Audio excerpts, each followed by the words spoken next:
Hello everyone, Raptor here. As you can see, I'm back in Agrarian Skies for a new episode, and I have done a lot of work, guys. A lot of things around the base. Even the platform has expanded quite substantial. A bunch of chests over there, and as you can see, my tree farm is dead. It has nothing in it. I have disabled the planter at the moment, and I do have a lot of oak saplings, as you can see. So I did let it run quite a bit of time. Harvester is just chilling right now. I haven't disabled it, but since there's no trees here, there's not really doing much. It's not consuming any power. However, I did set up my crops over here, some tomatoes that I got last episode, and a bunch of wheat. Really, that's all there is to it. And just pretty much I figured out how to use the filter here. And it's actually rather simple. It's just a matter of looking at the colors here, and it just kind of points in the direction of the sector. I guess it's the best way to describe it. There's 9 different sectors around. It just splits the whole farm area into 9 sections, evenly distributed, I guess. And yeah, that's pretty much it. So I'm using these right here as placeholders, pretty much, because tomatoes don't actually use up the seed. They just kind of sit there, and then you can just grab them once they're fully developed, I guess. So you don't actually need to replant the seeds, so it's kind of nice. That way you don't actually use up, I mean, you don't have to feed back the seeds into the system. However, the wheat you do have to, so I'm going to check here. So I do have a lot of seeds here that I've been getting, so I can put these back into the system and just let it run. I mean, I don't really need much food at the moment. I'm actually doing pretty good on food. So it's kind of nice. Something else, actually the reason why this thing is not running, I should have probably explained this earlier, is because the amount of power it uses was kind of a big deal. I mean, I wasn't ready for the amount of power this thing consumed. Now, had it been a smaller farm, and I could probably just, like, you know, tone it down a bit and make it smaller, because the main issue here is because you have such a large area. There's always a tree that's growing, and the harvester pretty much always has to be on. Always taking down leaves and taking down trunks, and it's always on. There's no break for it, so it's just constantly using power, and the drain is quite a bit, especially since I'm just getting started on my energy network. So I just disabled the planter, let it run. So it actually did use up all the saplings that were originally planted. It did let the trees grow. And I got lots of saplings, leaves. It actually backlogged a bit the chest here and the chest over there. So you know, there's lots of dirt being produced, even more than my system could keep up with. So I just let it run. Actually, I don't need any more dirt or oak logs at the moment, so I'm just gonna leave it there for a while. Eventually, once I actually need to start hoarding the dirt and stuff like that, I will have to run it for the leaves, but that'll be in the future episode when I actually have more power. However, as you guys can tell from the title episode, I will be dealing with a mob spawner. Now, I have to explain a bit of what is going on over here. As you guys can tell from the waypoint, I died trying to set up the mob spawner. Now, if you guys remember, the mob spawner didn't look like this at all. It was quite a bit different. I had set up a little platforms. I was thinking of using conveyor belts, and I did make a bunch of conveyor belts, and I did set it up. I actually recorded the episode when I set up the other mob spawner, but I quickly realized that it was not going to work properly. It did spawn mobs in there, but mobs wouldn't actually walk into the conveyor belts unless I got close to them. Like, the mobs had to kind of start tracking me, or there was some kind of a player proximity or something going on. I'm not really sure behind the scenes what was going on and why the mobs wouldn't move unless I was nearby. But then if I was too close, then the mobs wouldn't spawn. So it was a bit of a catch-22 situation going on. So it was a system that wouldn't work, and then the whole episode would have been kind of pointless, me setting up a grinder or a mob spawn system that wasn't going to function, and I would have to take it down and rebuild it. So what I decided to do was just scrap the whole episode and do an episode with an actual working system. Now, it is working, even though I don't have a grinder here, because I had this blocked off and I had a bunch of mobs in here that I killed off. I actually got a few things here, some ender pearls and carrots and potatoes and stuff that I did get from the mobs I got. And it was working so well that when I went upstairs again to light it up so I can show you guys how it works, I died. Now, it was completely my fault because I decided to go up there with no armor at all. and that got quickly taken care of by the mobs inside.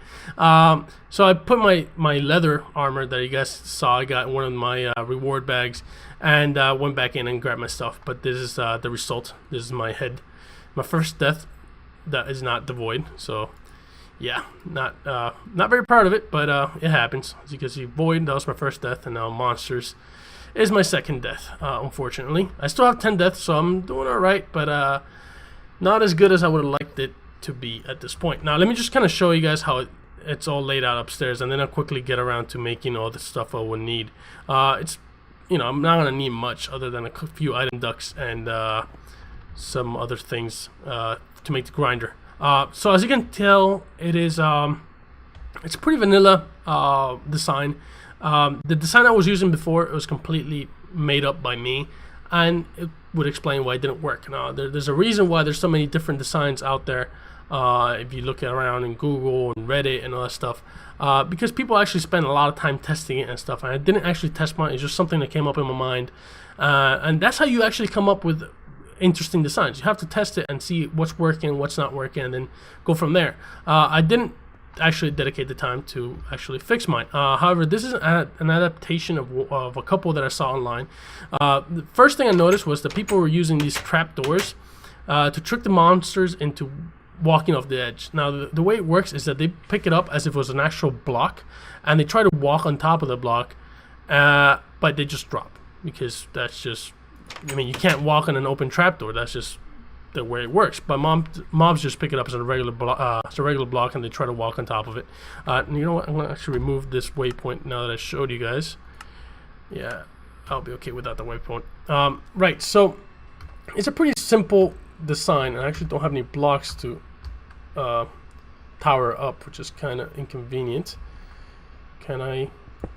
Yeah, I'm gonna have to break a couple of these blocks, and I can pillar up, because I will need to take care of this. You know what? I'll grab this one as well.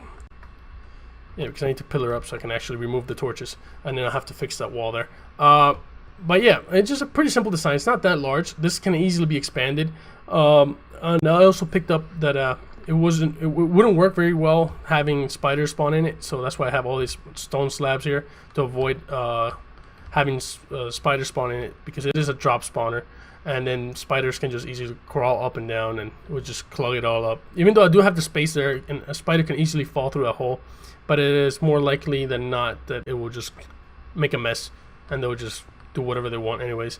However, the drop is not actually enough to kill them, and is intentional, because then I'll have a grinder downstairs, which I will actually be picking up mob essence and other goodies. So, you know, it's working as intended. Now I could have easily done a just regular mob dropper and just kill them off by dropping them from I think it's 24 blocks you need to kill them off.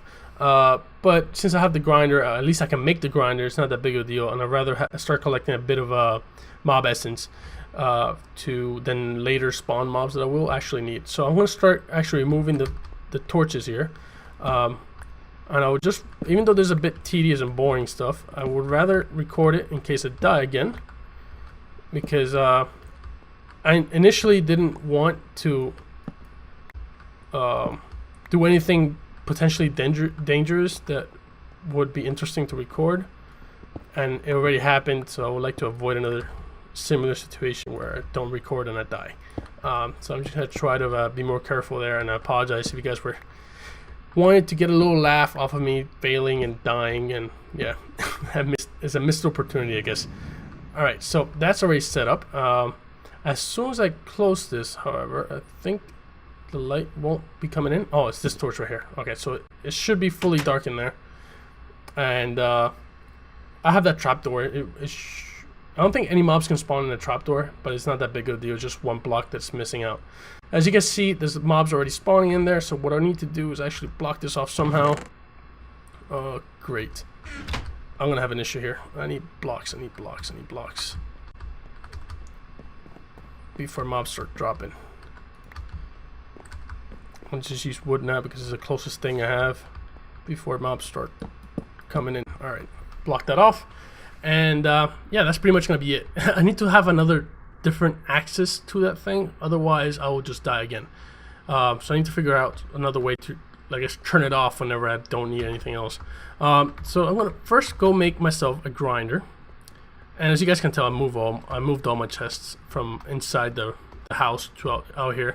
That way I can stop running all over the place like a headless chicken.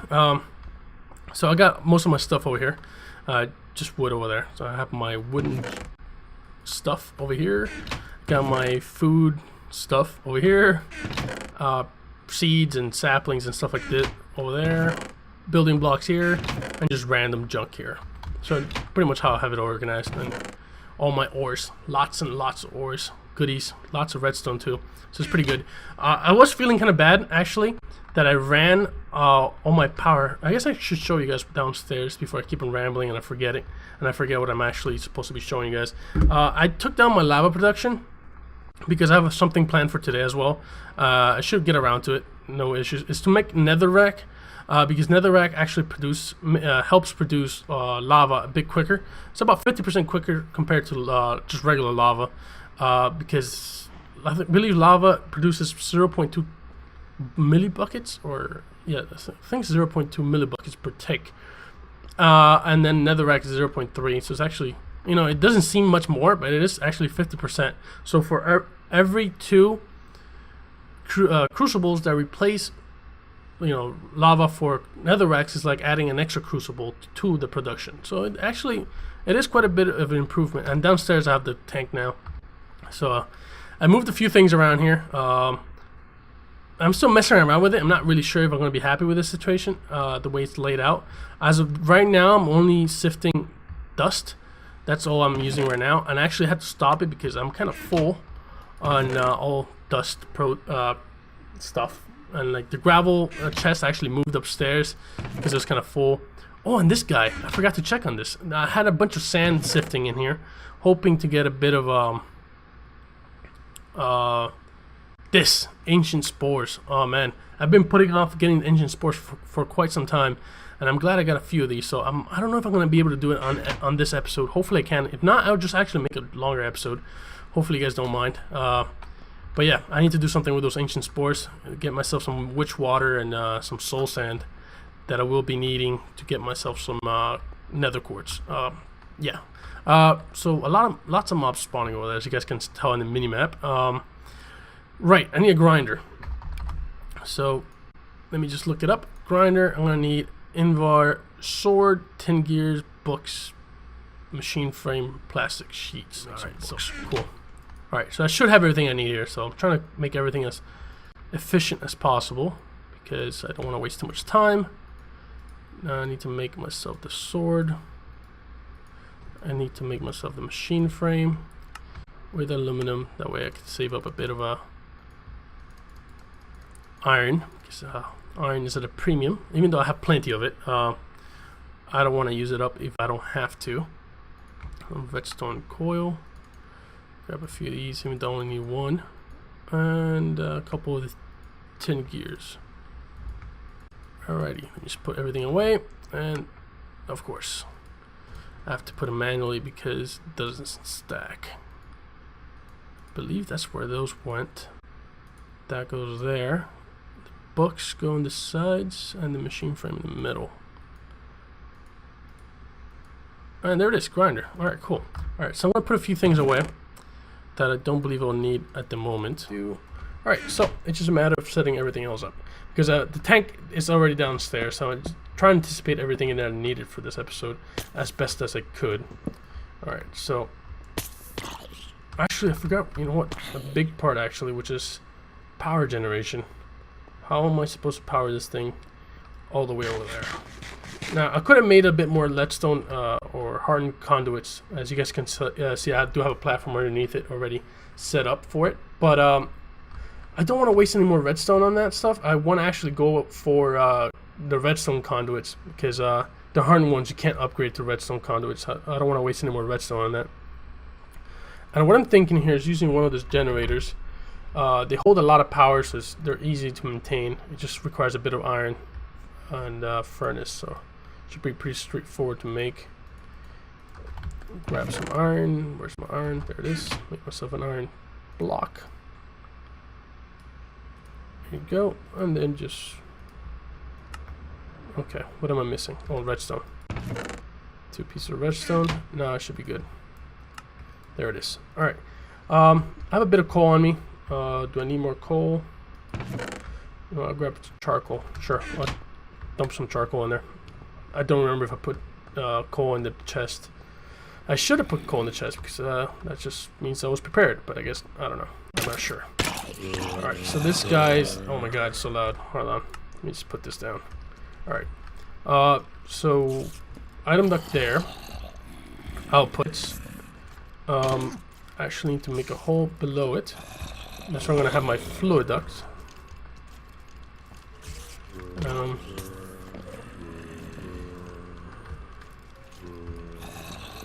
There you go. Okay, so that's connected there. And now here I have to put my generator, but I have to be careful that. Alright, any skeletons would have been able to shoot through there. Alright, so it's generating power. Alright, it's working. Alright, cool. Ooh, I need to put my my barrels here. I should start getting some goodies here. Alright, so I'm gonna grab all the gunpowder I have, dump that in there. I'm already getting some bones, some rotten flesh. Why am I getting string? Not sure why I'm getting string. I shouldn't be getting string. Alright, so this and this shouldn't be in there. I want arrows in here. Ender pearls here. What else could I be getting? But I'll grab brains and I'll leave them there. There you go. Alright, so I believe that's it. I should put a sound muffler here because that's kind of loud. Let me just remove this. Ooh, ooh, ooh. Bad Cofh. Let me stay away from that and just cover that up actually, because I don't want to have a creeper blow up. I don't think there's the creepers can actually blow up and destroy blocks. I think they just do damage at this point, but I don't want to test it because when I died over there, it actually was a creeper that finished me off, I believe, and it didn't do any damage to the structure. However, everything seems to be working fine. It's just really loud at this point. I want to check on this. Oh, so we got quite a bit here because it's got almost 3 buckets on each, and that's got 5 times 3. That's 15 buckets of mob essence already. That's quite a bit. It's actually not bad at all. Alright, so let me just filter this out.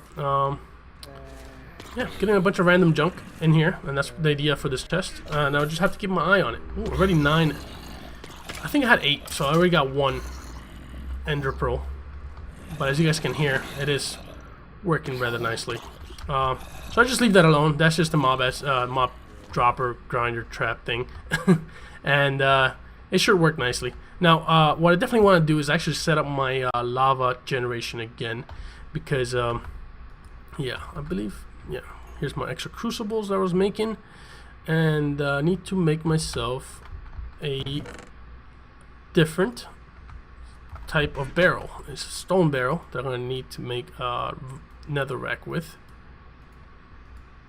and just set this up with lava, and I believe I just need redstone to add to it. So I'm just going to deposit a few things here that I don't need.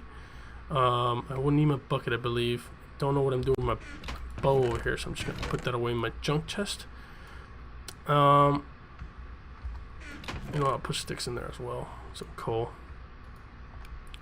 some torches, sure, lots of junk.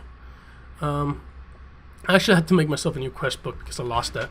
I didn't lose my tools; they were up there, but I did lose a few things, like my quest book. I lost my wrench. I had to make a new wrench. I lost my dolly, which I don't believe I've actually mentioned much of the dolly. Where's my tools chest?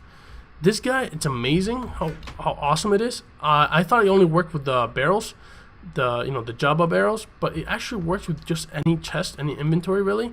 It does give you some negative buffs like slowness and mining fatigue, but I'll take that any day to the fact that you used to be able to, all you had to do to, well, what you had to do to break, to move a, oh my god, I'm having issues speaking today.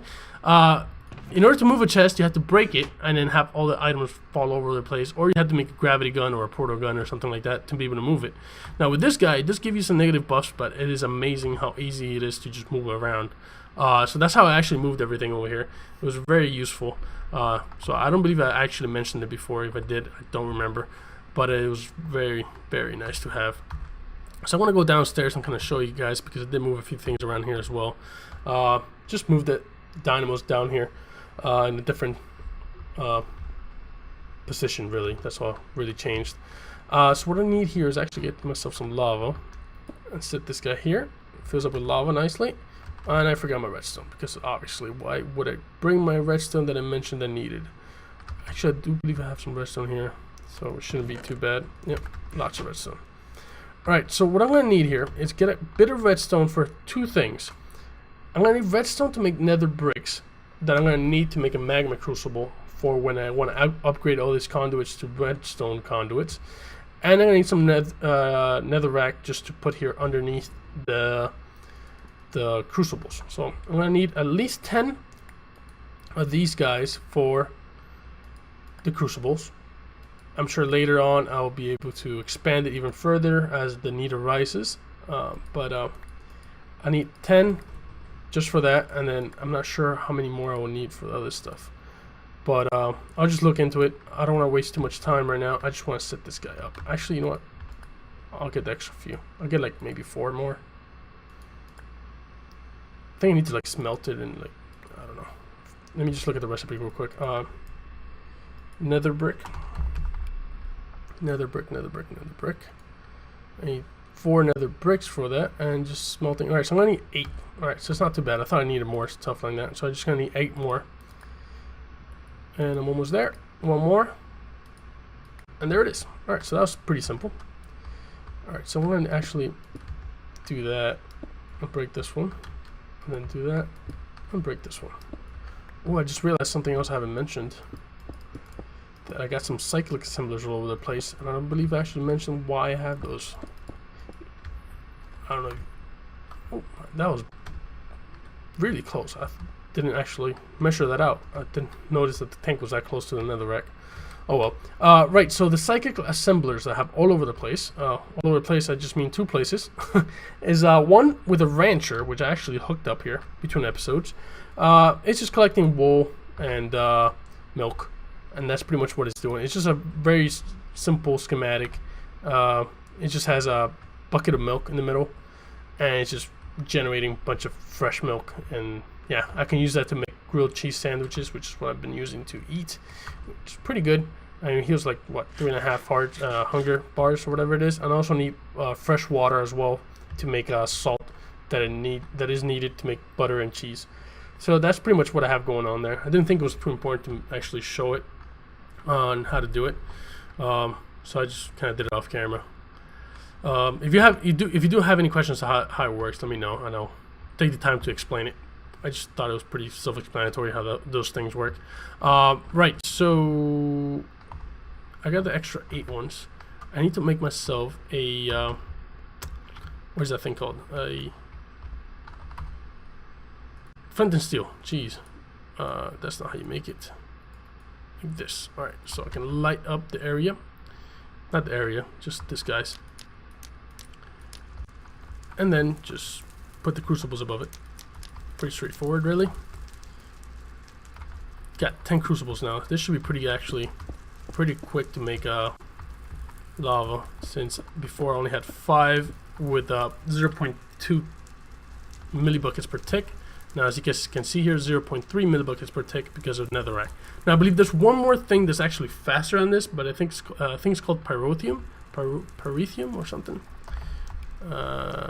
This stuff, pyrotheum. All right. So, however, I have used this before to make different things, but it's just as a recipe. I haven't actually put it on the world, and I know it's kind of nasty.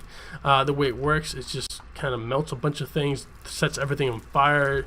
It's a lot worse than just lava, so I have to be careful with that. I have to read up on it because I'm not really sure how that's going to work out. So I'm going to need a bunch of item ducts, which I only have 9 on me. I'm getting a bit low of frame rate. I don't know if it's because of netherrack on fire that's dropping my frames. So hopefully everything will become alright. Item ducts. Okay, I have a bunch of item ducts here. Alright, so I just gotta set up the cobblestone to start filling up the crucibles. Pretty self-explanatory stuff. I don't want it to connect there. And just hook it up like this. Alright, cool. Alrighty, and then just do this. That's one side, and then this side as well. And then that should start pumping cobble in there, I believe. It's not going very fast. Okay, but it is filling it up. Alright, that one already has some lava being produced, and it's all going down below, I believe. Alright, so what I'm going to do is set up right against this wall and then kind of expand it a bit right in front of this thing. So I want to break that. And what's below it? Alright, there's a pathway below it. Alright, so that's not too bad. I'm going to break this and that, because I need to break all this area. Actually, I will need to have... so the first piece I broke is actually the one piece I will need to keep there, because that's where I'm going to have the barrel. Is this enough to walk through? I guess so. It's big enough. Get some dirt. Like I said, I got a bunch of it from leaves. And of course I'm going to put the first block in the wrong spot. And this is where the mycelium should grow. And I didn't bring the actual seeds with me. Alright, so that's there. Put that there as well. I'm thinking that this is actually going to take a lot longer than I expected. Alright, because I will need an extra accumulator and a couple things to automate it. So what I'm going to do is just set it up, and then I'll automate it next episode, because this will probably end up being a 40-minute episode if I go ahead and try to automate it right now. So I'm going to just set this up right here, mycelium. And it's, oh, Waila is actually showing me the percentage of witch water. That's kind of cool. Alright, so that's pretty much the basic layout. I will automate it next episode. I just don't have the time right now on this one. So you just make sure you check it up next time. A little bit of a cliffhanger there. Alright guys, until next time, bye.